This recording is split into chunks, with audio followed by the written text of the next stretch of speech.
which entered the development report of the World Bank in the year 2000 to say how a completely new economic model which the community has devised for itself, family-based backed savings, and a knowledge distribution model which is informal, untainted, flowing, and it has set up a world-class production center.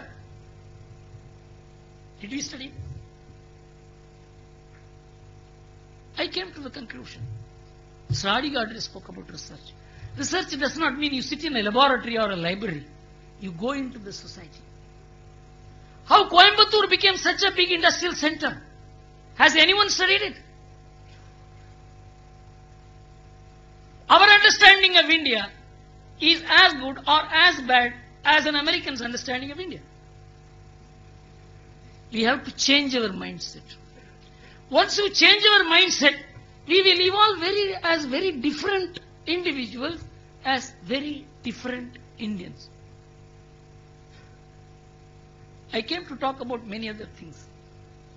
But the discourse here, the atmosphere here, directed me to say all that I told you. And I conclude my speech with an incident in the life of Maharishi Aurobindo.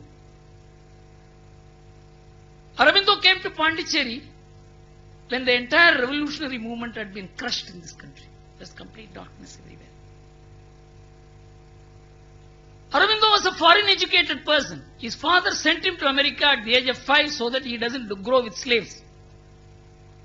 He wanted his son to be a world conqueror. And when he came back to India, he became a revolutionary. Then he went to Pondicherry.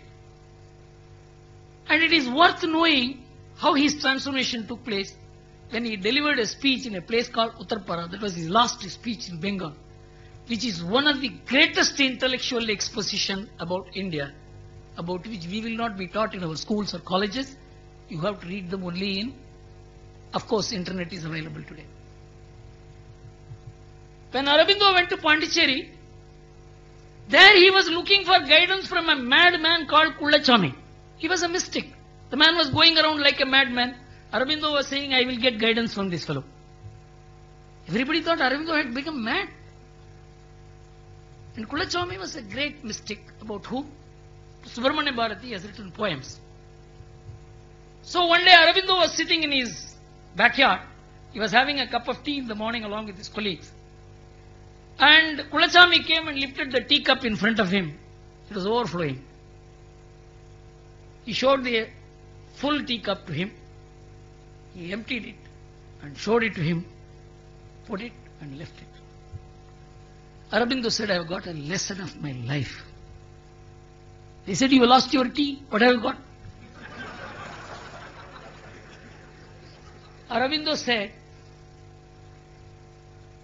he has told me to empty my thoughts and begin thinking afresh.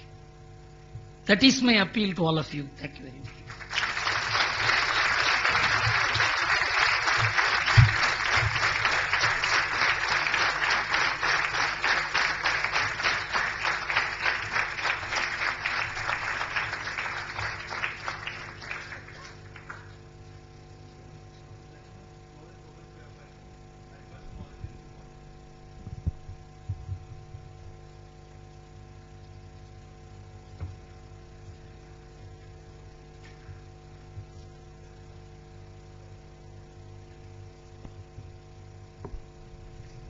If you are all clear about what I said, don't ask questions and confuse yourself and others.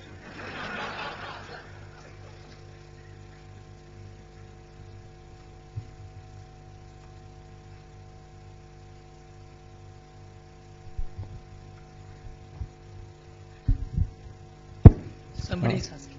Hello sir, I am from the aerospace department. I am Saptarshi. I would like to know, would you ever write a book about India? Given that in 1 hour you could tell me so much, I think a book would someday be something worth reading. I have about 150 manuscripts, fully backed by enormous amount of empirical work. But I have still not concluded. And once, maybe in the next couple of years I will do it. I don't want to write a book simply because it will sell in my name. I want the book to be satisfying to me. That's why I'm waiting. Maybe in the next couple of years I will come out with... it's not that it is going to change the world, but it will be satisfying to me.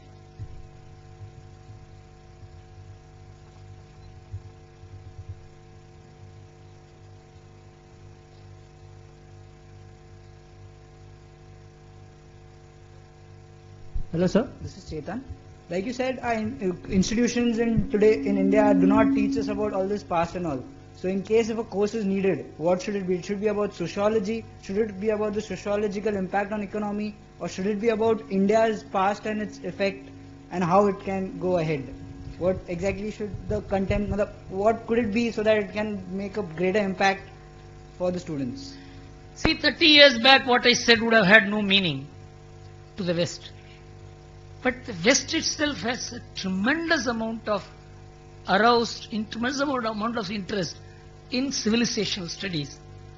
After not only Samuel Huntington, but even a person who defined the very theory of globalization, Francis Fukuyama, spoke about civilizational and cultural background of a society and their role in framing the socio-economic, political and geopolitical models of that society.